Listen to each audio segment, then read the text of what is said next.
Hi, everybody. I wanted to create a mission for my Phantom 4 using waypoints.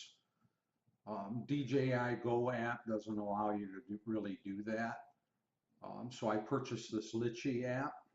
It's about $25. It's probably the most popular app online.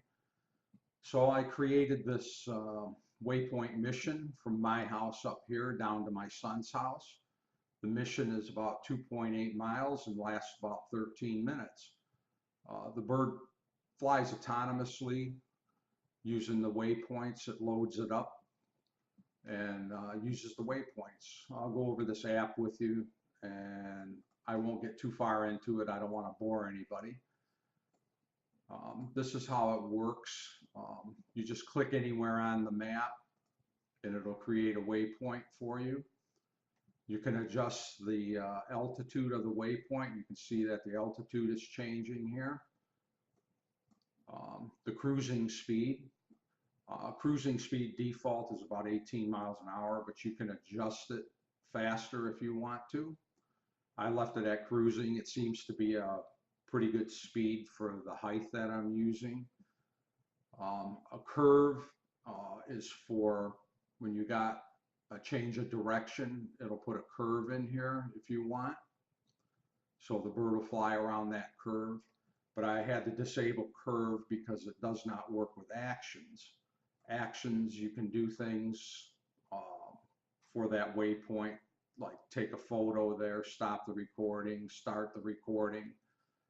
You can rotate the aircraft on whatever you want. It'll rotate. Okay. The heading is, it turns the bird to face the camera, which direction you want the camera to face. So if I face the bird this way, from this waypoint to this waypoint, the bird will fly down and slowly turn into this direction here and face the camera in that direction. I think that's about it for that. I don't want to get too much into it. Here we have from waypoint 1, I'm starting at 100 feet in front of my house. And this here is the distance between the waypoint 1 and 2. We'll be going up to 150 feet when I get to the road there.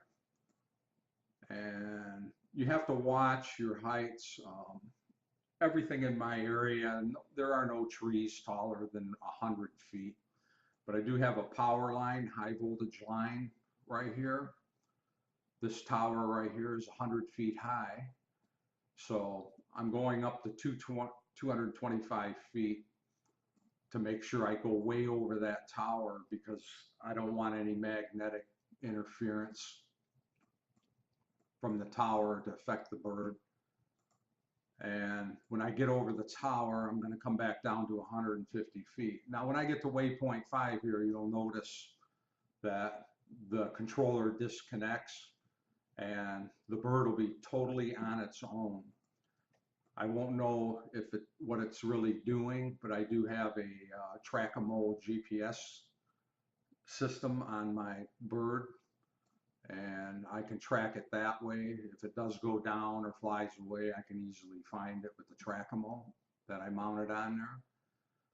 So we're flying this thing all the way down about 150 feet. And when I get to this drain right here, I got the bird pointed down this drain. So you notice between 7 and 8, it'll slowly turn and face this direction. And when I get to my son's house here, I'm bringing it down to 80 feet, down to 50 feet.